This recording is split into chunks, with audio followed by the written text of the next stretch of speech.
During an unannounced visit to a detention facility for migrant children in McAllen, Texas earlier today, First Lady Melania Trump thanked volunteers, talked to children through a translator, shook hands with some of them, told them to be nice to each other. She also asked doctors and facility owners about the physical and mental states of the children. The First Lady's office is pushing back against reporters who asked about the First Lady's jacket of choice as she boarded Air Force One headed for Texas today. The jacket said on the back, "I really don't care. Do you?" The First Lady's communications director told CNN, quote, "It's a jacket. There was no hidden message. After today's important visit to Texas, I hope the media isn't going to choose to focus on her wardrobe," unquote. To which the ACLU responded, quote, "Okay, we'll focus on how the administration has no plan to reunite the thousands of children it separated instead," unquote. My panel's here with me. Nia. Yes. The jacket. Thoughts? Why? Why does she wear this jacket? It doesn't, I guess it was raining today. You imagine she could have used an umbrella. Here was a trip that they designed to, in part, be about the projection of compassion, right? It was about the cameras being there.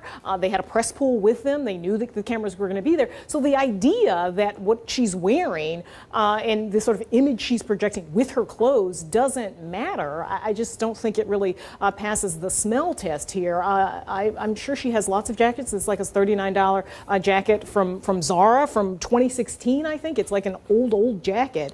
2016 is old? I mean, in terms of for Melania Trump, for a model. $51,000 jacket. She is a stylish lady. Right. In the course of being First Lady, I believe she has worn dozens of different coats.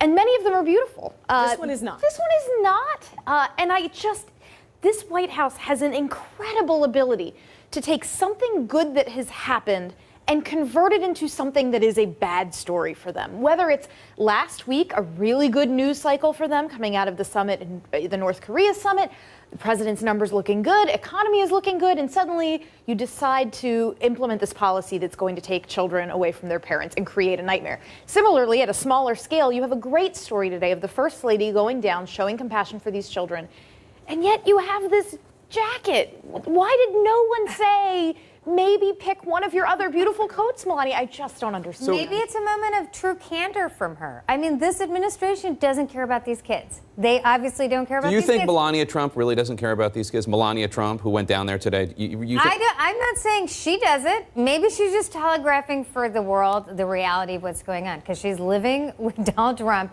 who, as she's going to the border, is attacking Democrats and still talking about immigrants as if they're all gang members. So at the end of the day, the reality is this White House has not seen these children as human beings. And that is why we have the policy we have. And I'm glad there's an uproar in America. But the only reason why Melania went down there or Ivanka is tweeting is because there is a public backlash, not because they cared about these kids a week ago, 2 weeks ago, or a month ago. Or when the policy was implemented in April. We keep talking about the Ivanka tweet. Let me put it up there. Ivanka Trump, advisor to the president, also his daughter, of course, wrote, "Now that an executive order has been signed ending family separation at the border, it is time to focus on swiftly and safely reuniting the families that have been separated." Yeah, is that a message to Ivanka Trump herself? I mean, someone who works in the White House and can do something, right? I mean, I don't know why she's tweeting about Theoretically, this. she could say,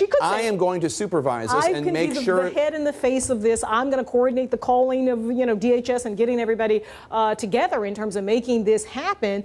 I mean, this happened 6 weeks ago. I think this might be her first or second tweet on it. I mean, she hasn't been out front on this in any way, shape, or form, and she works at the White House. I mean, just to be completely cynical about this, it's like she tweets just as they think that there's a slight shift in policy. Trump said something, Donald Trump said something today. We still have no idea.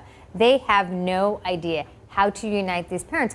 But these tweets are really just a PR stunt for how the country will see her as the softer side of this horrendous policy. It's a sign that the policy is so overwhelmingly unpopular that she's willing to tweet about it now. But the most important question is, where was she a week ago, or 2 weeks ago, or a month ago? 6 weeks ago. Yeah. So here's the thing. Let me put up the tweet again if we can. I just want to show people this. So now that the executive order has been signed, blah, blah, blah. It is time to focus on swiftly and safely reuniting the families, not we are going to now. Yeah. It is like there's this weird detachment as if she is not one of the most powerful people in this administration. Well, I think Ivanka Trump would like to be a very important figure in American politics and life for a very long time. And I think she's seeing all the same polls that we're seeing, which is that this is a policy that was deeply unpopular outside of her father's very ardent base.